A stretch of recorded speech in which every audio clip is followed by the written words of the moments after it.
بسم الله الرحمن الرحيم يا أيها الذين آمنوا اتقوا الله ولتنظر نفس ما قدمت لغد واتقوا الله إن الله خبير بما تعملون ولا تكونوا كالذين نسوا الله فأنساهم أنفسهم أولئك هم الفاسقون. قال الله تعالى في القرآن المجيد بسم الله الرحمن الرحيم إن الذين قالوا ربنا الله ثم استقاموا فلا خوف عليهم ولا هم يحزنون. تمام قسم کی تعریفات، بڑائی، بزرگی، کبریائی، حمد و ثنا اس اللہ رب العالمین کے لیے لائق اور زیبا ہے جو ہم لوگوں کا خالق ہے، مالک ہے، رازق ہے، ہر طرح کی مصیبتوں سے نجات دینے والا ہے، مریضوں کو شفا دینے والا ہے، بھٹکے ہوئے لوگوں کو ہدایت دینے والا ہے، جو موت اور حیات کے مالک ہے. ہر طرح کی تعریف اسی اللہ رب العالمین کے لائق اور زیبا ہے. بعدہ درود اور سلام نازل ہو تمام انبیاء اکرام علیہم الصلاۃ والسلام پر، بالخصوص ہمارے آخری نبی جناب محمد الرسول اللہ صلی اللہ علیہ وسلم پر ان گنت درود و سلام نازل ہو. جیو اللہم صلی علی وسلم بارک علی. اسلامی بھائیوں، نوجوان دوستوں اور بزرگوں، اللہ رب العالمین قرآن کریم کے اندر ارشاد فرماتا ہے ان الذین قالوا ربنا اللہ، کہ وہ لوگ جن لوگوں نے یہ کہہ دیا کہ ہمارا رب اللہ ہے، ثم استقاموا فلا خوف علیہم ولا هم يحزنون. ہمارا رب اللہ ہے کہنے کے بعد اس حق بات پر ڈٹ گئے، مضبوطی کے ساتھ جم گئے، اور ایسی مضبوطی انہوں نے اپنے دل کے اندر پیدا کیا کہ سامنے چاہے ظالم بادشاہ آ جائے یا ظالم حکومت کے ظالم افراد آ جائیں، ہاتھ میں چاہے ننگی تلوار ہوں یا ہمارے سامنے آگ کے خندق ہوں یا پیچھے ہمیں پہاڑ کی چوٹی پر لے جا کر کے پیچھے دھکیلنے کی سازشیں ہوں، ہر اعتبار سے انسان مضبوطی کے ساتھ اعتقاد یہ جما لے کہ موت اور حیات کے مالک اگر کوئی ہے تو ہمارا رب ہے، جس نے ہمیں پیدا کیا ہے، جو ہمیں کھلاتا ہے پلاتا ہے. دشمن چاہے آگ میں ڈال دے، چاہے گہرے کھائی میں ڈال دے، چاہے کتنی سازشیں ہمارے خلاف رچ لیں، اگر اللہ رب العالمین نے میرے مقدر میں نقصان پہنچانا نہیں لکھا ہے،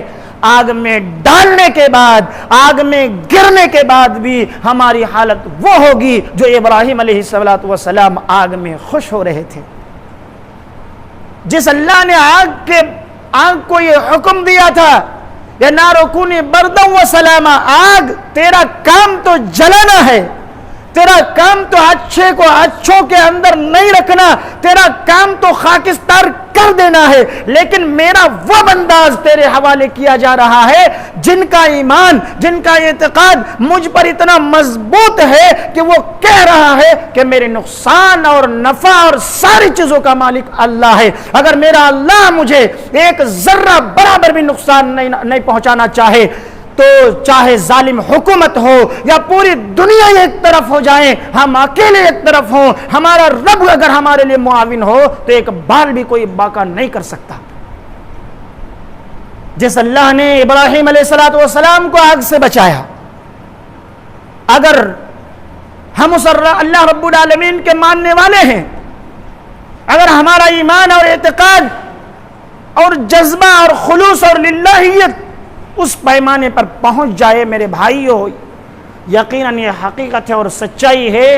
جو حکم ابراہیم علیہ السلام کے لیے اللہ تعالیٰ نے آگ کو دیا تھا وہ حکم ہمارے لیے بھی ہے۔ لیکن ہمیں ایمان کے اس اعلیٰ مقام پر فائز ہونا پڑے گا، ہمیں اپنے دل کے اندر وہ جذبہ و خلوص و للہیت پیدا کرنا پڑے گا۔ آپ کو یہ بھی معلوم ہونا چاہیے کہ خندق کھود کر کے جو ظالم بادشاہ آگ کے اندر ایمان والے کو جھونک رہے تھے، وہ بوڑھی عورت جب آگ کے سامنے آئی تھی، جن کے گود میں دودھ پیچا، جن کے گود میں چھوٹا سا بچہ تھا، وہ خاتون اپنے بچے کی وجہ سے اپنے دل میں تھوڑی سی آہ محسوس کی۔ اس بچے، وہ بچہ جس کو اللہ رب العالمین نے بھی بولنے کی طاقت نہیں دی تھی، بولنے کی گویائی نہیں عطا کی تھی، اللہ نے اس بچے کو حکم دیا کہ اپنے ماں کو تسلی دے۔ اس بچے نے کہا تھا، اصبری انت علی الحق، میری ماں آپ صداقت پر ہو، آپ حق پر ہو، آپ سچائی پر ہو، آپ کو میری پرواہ کرنے کی ضرورت نہیں ہے۔ جس رب کے خاطر اب آگ میں جھونکی جا رہی ہو، وہ رب بھی آگ کا مالک ہے، اس رب کے حکم سے، اس رب کے خاطر اب آگ میں چھلانگ لگا دو۔ میرے بھائیو، تاریخ گواہ ہے، ابراہیم علیہ السلام ہو یا پھر موسیٰ علیہ السلام کا نجات دینا ہو، موسیٰ علیہ السلام کے ساتھ کیا معاملہ ہوا؟ ظالم بادشاہ نے پیچھا کیا، استقامت کا ثبوت دیے، سچائی پر ڈٹے رہے، پوری حکومت الگ تھلگ ہو گئی، پورے رعایا موسیٰ علیہ السلام کے خلاف ہو گئے، پیچھے لگے۔ موسیٰ علیہ السلام کے دل میں ڈر اور خوف پیدا ہوا کہ پیچھے دشمن، آگے سمندر، بھاگے تو کیسے بھاگے؟ اگر ظالموں کے ہاتھ آ گئے تو آج موت کے سوا کچھ اور نہیں۔ جس سمندر کا کام تھا پانی کو بہانا، جس سمندر کا کام تھا رواں اور دواں رہنا، موجوں کا آنا، تھپڑے میں بہا کر کے لے جانا، لیکن جب دیکھا اس سمندر نے کہ آج کوئی رب پر ایمان لانے والا بندہ، اس کے ساتھ وہ جتھا موجود ہے جس کا ایمان رب پر بہت مضبوط ہے، اس رب کے ایمان، اس رب پر ایمان مضبوط ہونے کی وجہ سے اس سمندر نے بھی اپنا دستور بدل دیا اور پانی ایک جگہ منجمد، مٹی کی طرح، برف کی طرح خشک ہو گیا۔ حضرت موسیٰ علیہ السلام پار ہو گئے۔ سمندر کو جب رکا ہوا، ٹھہرا ہوا دیکھا، ظالموں نے سوچا کہ ہم بھی ان کے ساتھ پار ہو کر کے پیچھا کرتے ہیں، لیکن ظالم کا کیا حشر ہوا، قیامت تک کے لوگوں کے لیے عبرت ہے۔ تو جس زمانے کے اندر بھی لوگوں نے حقانیت پر ڈٹ کر کے رہا ہے، استقامت پر جمے رہے ہیں، ہمیشہ اللہ کی مدد ان لوگوں کے لیے رہی ہے۔ اس لیے اللہ رب العالمین نے ان لوگوں کے لیے اعلان کیا، ان الذین قالوا ربنا اللہ ثم استقاموا فلا خوف علیہم ولا هم يحزنون، کہ جو لوگ حق پر ڈٹے رہتے ہیں ان لوگوں پر کوئی خوف نہیں، کوئی غمگینی نہیں ہوں گی، کوئی غم نہیں ہوگا۔ مفسرین لکھتے ہیں کہ انسان جہاں پر تین حالتوں میں سب سے زیادہ فکر مند ہوں گے، ان تین حالتوں کے اندر اللہ رب العالمین ان کے دل سے خوف کو، ڈر کو، ہراس کو نکال کر کے باہر کر دے گا۔ ایک موت کے وقت کوئی ڈر نہیں ہوگا مومن بندہ، جن کا اللہ رب العالمین پر یقین رہا ہوگا اور ایمان کے تقاضے کے مطابق عمل کیا ہوگا، اس کو پتہ ہے کہ جس اللہ نے ہمیں پیدا کیا ہے، موت اور حیات کے مالک وہ ہے۔ ہمیں پیدا اس لیے کیا گیا تاکہ ہم مریں، ہم ہمیشہ جینے کے لیے نہیں آئے ہیں۔ اللہ رب العالمین پر ایمان کے ناطے موت کے وقت وہ ڈرے گا نہیں، اللہ خوف دل سے نکال دے گا، اطمینان اور سکون ان کے دل میں اللہ پاک پیدا کر دے گا،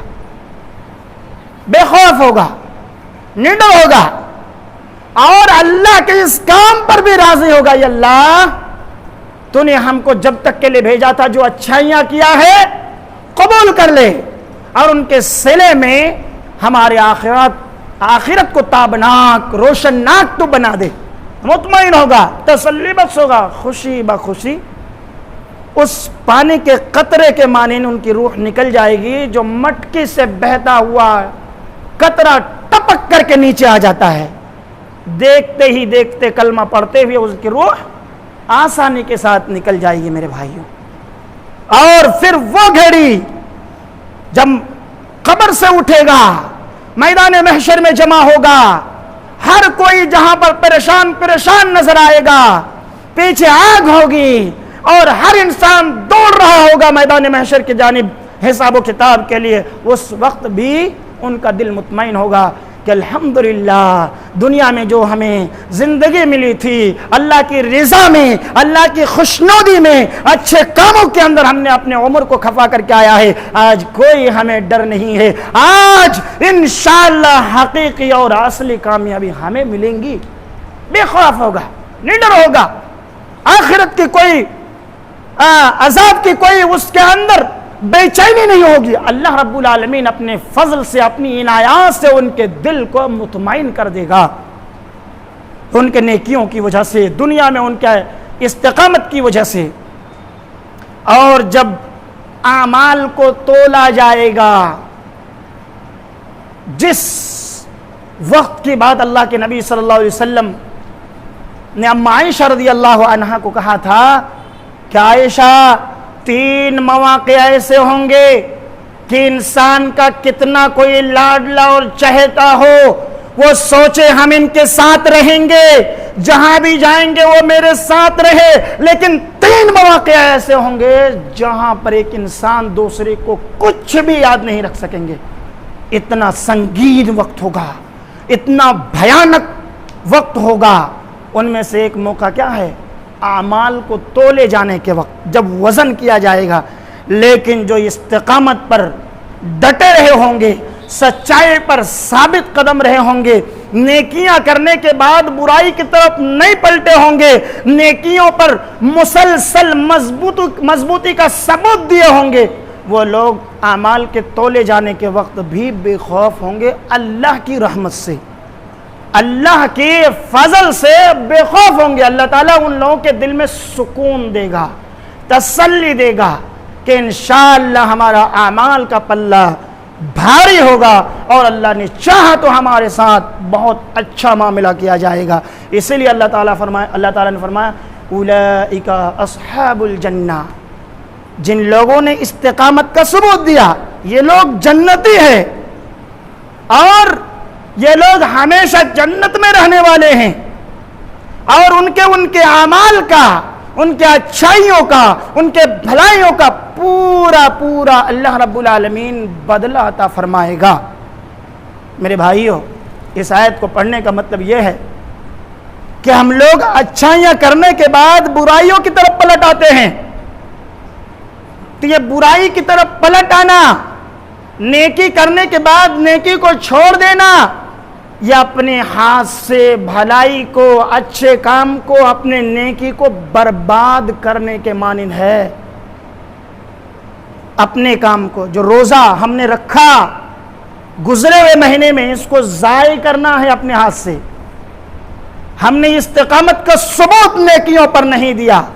تو ہم نے اپنے ہاتھ سے اور نیکیوں کو برباد کر دیا۔ مطلب یہ ہے کہ جو اچھائی ہم کیے ہیں گزرے ہوئے مہینے میں، ان اچھائیوں پر قائم رہیں، قرآن کی تلاوت کرتے رہیں، نمازوں کے پابند رہیں، صدقہ و خیرات کرتے رہیں، اللہ سے توبہ استغفار کرتے رہیں، بھلائی پر، نیکی پر مضبوطی کے ساتھ جب تک اللہ نے حیات دیا ہے ڈٹے رہیں، جمے رہیں۔ کیونکہ اللہ رب العالمین دوسری جگہ ارشاد فرماتا ہے یا ایھا الذین آمنوا من یرتد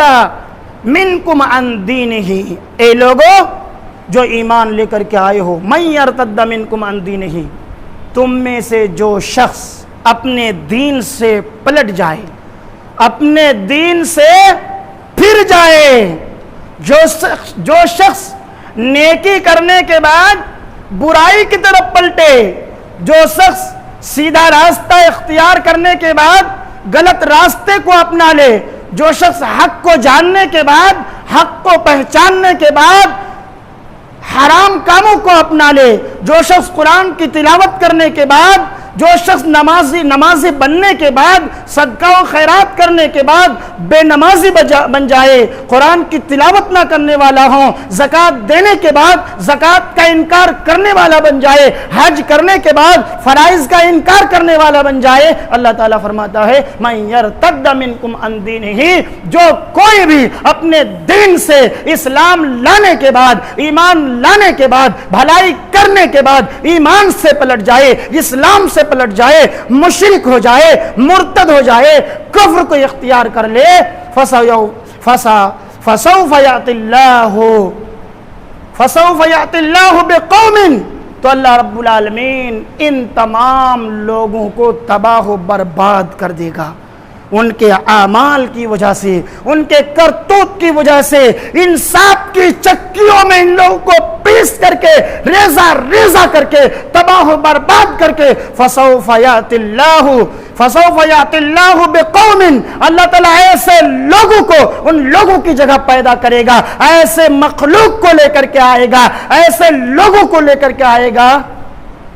جو کیا ہوں گے؟ یحبونہم ویحبونہ، اللہ رب العالمین ان لوگوں سے محبت کرے گا، خود اللہ محبت کرے گا ان لوگوں سے، ان کو برباد کر دے گا انصاف کی چکیوں میں پیس کر کے ان کے اعمال کی وجہ سے، اور ایسے لوگوں کو پیدا کرے گا، ایسی نسلوں کو کھڑا کرے گا، ایسے لوگوں کو اللہ تعالیٰ لائے گا، یحبونہم، اللہ رب العالمین ان لوگوں سے محبت کرے گا، اللہ رب العالمین ان لوگوں سے راضی ہوگا، ان سے خوش ہوگا، ان کو اچھے کاموں کی توفیق دے گا،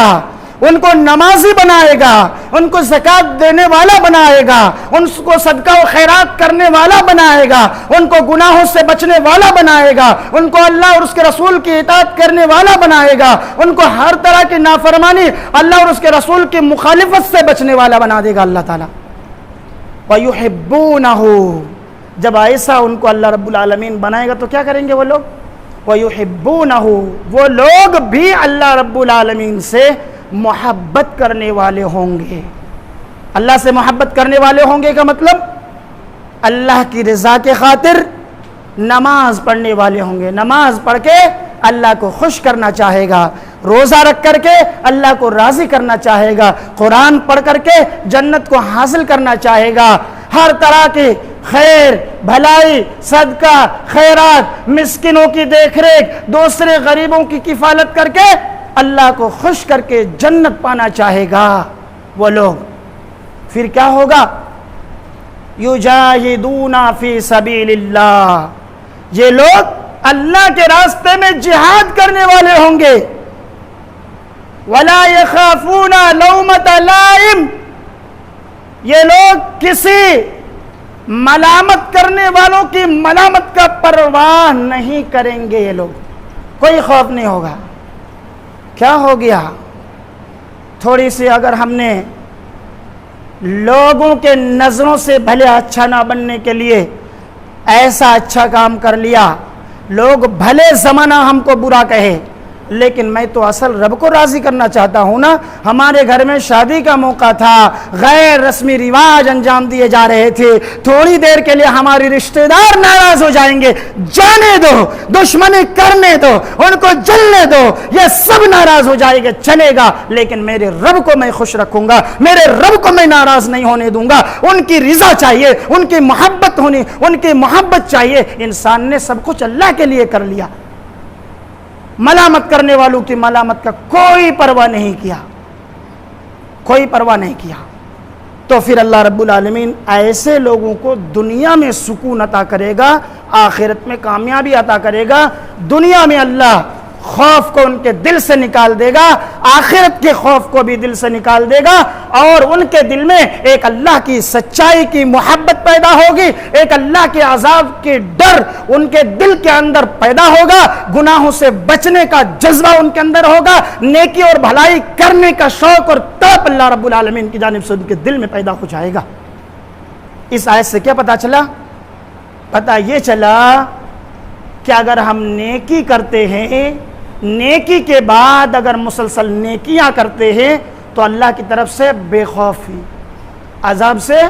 بے خوفی, کہ ہم جو نیکی کرتے اللہ ان کو قبول کر کے ہمارا آخرت کامیاب کرے گا. اللہ رب العالمین ہمیں دنیا میں چین اور سکون عطا کرے گا, اور آخرت میں بھی یہ کامیابی انشاءاللہ اللہ کی توفیق سے عطا ہوں گی. اللہ تعالیٰ یہ عطا کرے گا. اسی لیے اللہ کے نبی صلی اللہ علیہ وسلم نے ایک موقع پر صحابہ سے کہا, اتدرون ما المفلس, کہ میرے ساتھیوں تمہیں پتہ ہے لاچار, محتاج, مسکین, غریب, قلاس کون ہے؟ صحابہ کرام کہتے ہیں کہ المفلس فینا من لا دینار لہو ولا متاع, کہ مفلس اللہ کے نبی صلی اللہ علیہ وسلم ہم لوگوں میں بے بس, لاچار, محتاج, قلاس, ضرورت مند, فقیر اور محتاج آدمی وہ ہے جن کے پاس دینار درہم نہ ہو, کوئی سامان نہ ہو, وہ آدمی ہے. اللہ کے نبی صلی اللہ علیہ وسلم نے فرمایا نہیں, ان المفلس من امتی, میرے امت کے اندر, میری امت کے اندر بے بس آدمی, لاچار آدمی, محتاج آدمی, ضرورت مند آدمی وہ ہیں یاتی یوم القیامت بصلاۃ وصیام وزکات, جو قیامت کے دن نماز لے کر کے آئے گا, روزے کو لے کر کے آئے گا, زکات کو لے کر کے آئے گا, لیکن اس کی حالت کیا ہوگی؟ وَيَأْتِي قَدْ شَتَمَ هَذَا وَقَذَفَ هَذَا, وہ آدمی کسی کو گالی دیا ہوگا, وَقَذَفَ هَذَا, کسی پر بہتان لگایا ہوگا, جھوٹی الزام لگایا ہوگا, کسی کی عزت کو چھلنی کیا ہوگا, وَأَكَلَ مَالَ هَذَا, کسی کا مال کھا کر کے آیا ہوگا, وَسَفَكَ دَمَ هَذَا, کسی کا خون بہا کر کے آیا ہوگا, وَضَرَبَ هَذَا, کسی کو مار کر کے آیا ہوگا. کیا پتا چل رہا ہے؟ نیکی کرنے کے بعد برائی کرنا سب بیکار, کوئی کام کا نہیں. کیونکہ حدیث دلیل اس بات کی ہے نا, نماز پڑھ کے آیا, روزہ رکھ کر کے آیا, زکوٰۃ جو ان پر فرض تھا اس کو بھی ادا کر کے آیا, کوئی حق تلفی نہیں کی. نمازی اللہ کے نبی کن کو کہیں گے؟ ہمارے اور آپ کی طرح نمازی جو 3 ٹائم کی نمازی ہو, فجر کبھی نہیں پڑھتا ہو, صرف عید کے دن پڑھنے کے لیے, جلدی عیدگاہ جانے کے لیے پڑھ لیا ہو سکتا ہے, باقی قسمیں کھا کے رکھا ہو پورے سال فجر کی نماز نہیں پڑھنا ہے. 3 ٹائم کی نمازی, 4 ٹائم کی نمازی, من مانی نمازی, جب چاہا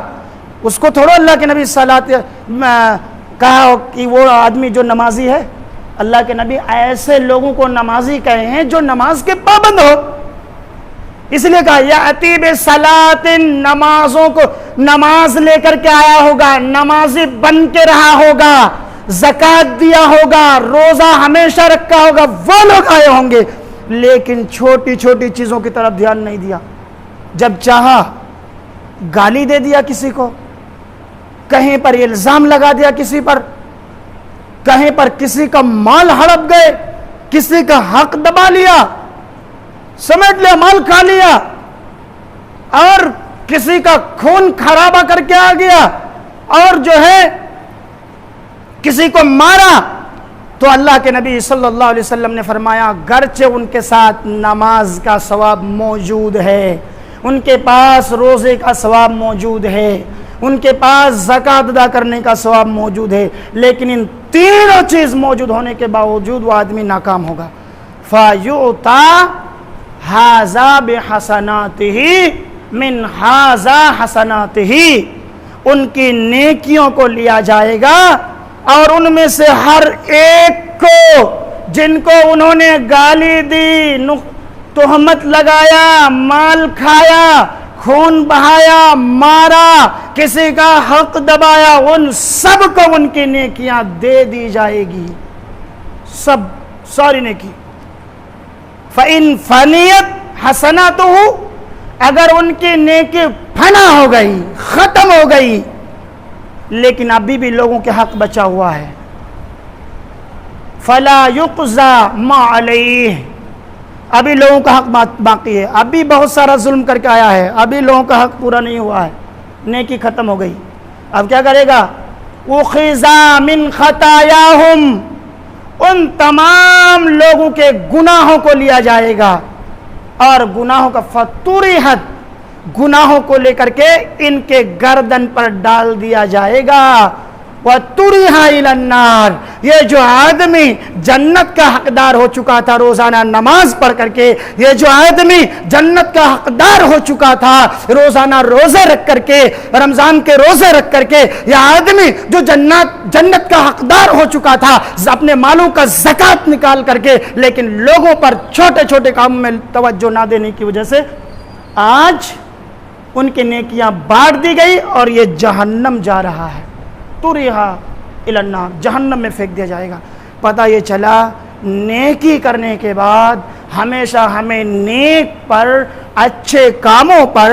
استقامت کا ثبوت دینا ہے تو ہماری نیکیاں برقرار رہیں گی۔ اگر ہم نے نیکی کرنے کے بعد جو ہے گناہوں کی طرف پلٹ گئے، کسی کا حق دبا لیا، کسی پر ظلم کیا، کسی کے ساتھ اچھا معاملہ نہیں کیا، تو ایسی صورت میں ہماری نماز، ہمارے صدقہ و خیرات، ہمارے حج، ہمارے عمرہ، ہمارے سارے خیر کے کام رائے گاہ ہے، بیکار ہے، کوئی کام کا نہیں۔ اللہ رب العالمین سے دعا گو ہیں بار اللہ ہمیشہ ہم لوگوں کو اچھائی پر ثابت قدم رہنے کی توفیق دے۔ یا اللہ رب العالمین تو ہم لوگوں کو ان نیک بندوں میں سے بنا لینا جو لوگ دنیا میں اچھائی کر رہے ہیں اور ان اچھائیوں کا پورا صلہ ان کو آخرت میں ملے، وہ جنتی بن جائے۔ یا اللہ رب العالمین ہمیشہ ہم لوگوں کو گناہوں سے بچنے والا بنانا، یا اللہ تیرے عذاب سے ڈرنے والا بنانا، یا اللہ اس مہلک وبا سے ہم سب کی تو حفاظت فرما مولا،